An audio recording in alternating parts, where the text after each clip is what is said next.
lot of people just see a green tree. But to me, if you grew up with them, you know them and you can identify them straight away. You can distinguish the leaves and the bark. Because there's so many different types of marley boomerangs, and so you've got to look for the suitable the root or the, depending on what you make, the natural bend. So yeah, no, that's important, is looking for that.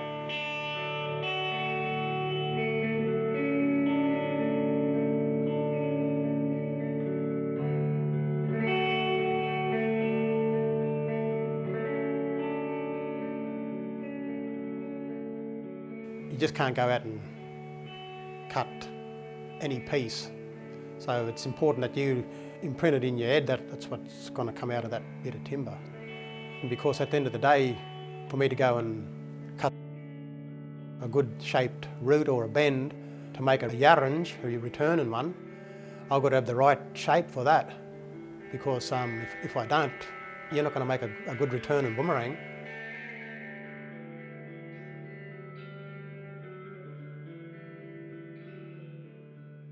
And so you've got to make sure that you can get the right thickness out of that root or the bend. If you don't have the right bend and the right aerodynamics on your boomerang, well then there's no way is it going to return to you. And at the end of the day, if you can do that, that's fulfilling and rewarding to me. So it's very important to know what you're looking for in the bush.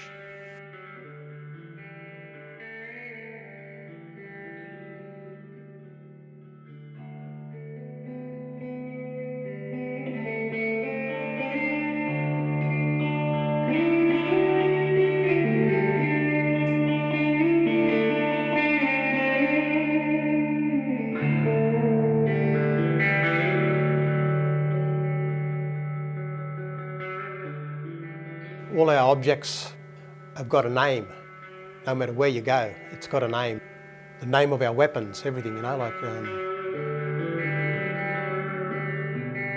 And all our boomerangs have got a name. We've got a marley for our boomerang. Returning boomerang is a yarrange. Spear, our gulia. All our clubs, you know, we've got a common names which is known universally as bundi and nulla nullas, but we got kujaroo for our nulla nulla, and a bundi we got a punti, a shield we got a bulgu, coolaman, bark we call tungan or gulaman. So there's lots of names that we know and we can relate to all of these objects, and it's important with that language. You can connect straight away to all these things.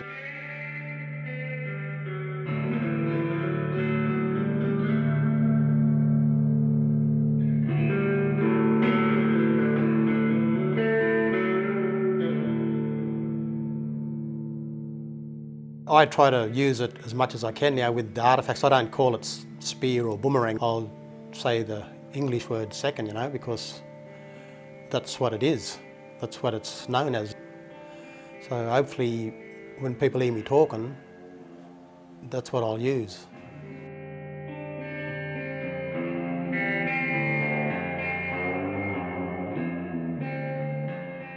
We get to know these different language names. We can talk to our people and say, you know, like, and it's better late than never, I believe. A lot of our elders, Murawari elders in some of our communities, I think they've missed out on so much, and I think it's important that they need to hear some of these words.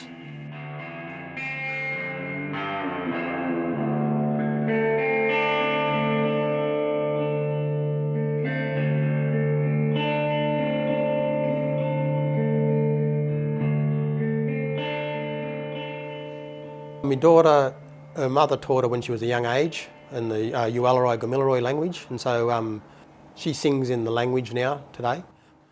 And so I think it's important too that music's involved with our languages, because you sing in language and it's empowering then, you know, it's more empowering, so it's very important.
you've got to go out and you've got to have that time. But you've got to go right up onto walk right onto it to see what you want to take. You need time on your hands. You know, our old people had time on their hands because they were looked upon as master craftsmen in their own right, you know, because to carve those weapons from those timbers, our hardwood timbers, the hardest timbers in the world, it's really mind-boggling, to be honest, you know, because it's not easy. It's hard even with modern tools. So for them to be going to do that with their stone tools and that, it's really unbelievable.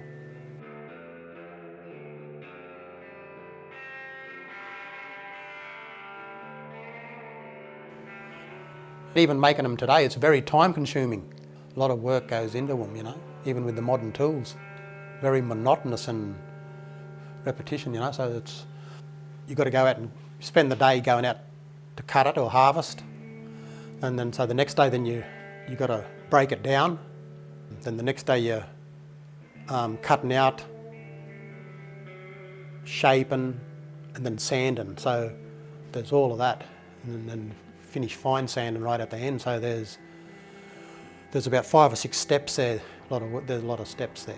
So after you get experience to being a craftsman, you're an artist, painter, or whatever, you know, or whatever you're doing, it takes practice.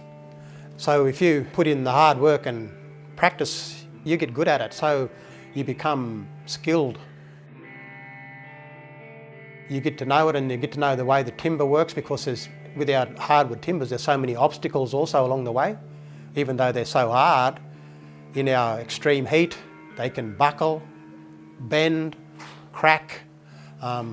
We have natural joins or cracks. We have knots. We have wood rot. A lot of obstacles along the way, and so finding that perfect timber is not easy. When you're cutting the raw material, you look for those things too before you do cut it and take it. So you get to the heart of the timber where it's the best part.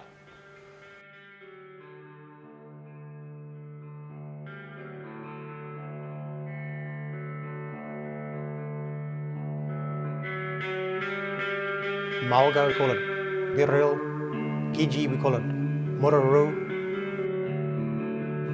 Mali, Yarrange, Gulia, Kujaroo, Punti, Balgu, Gulia, Mali, Tungan, Gulaman, Balgu, Mali, Tungan,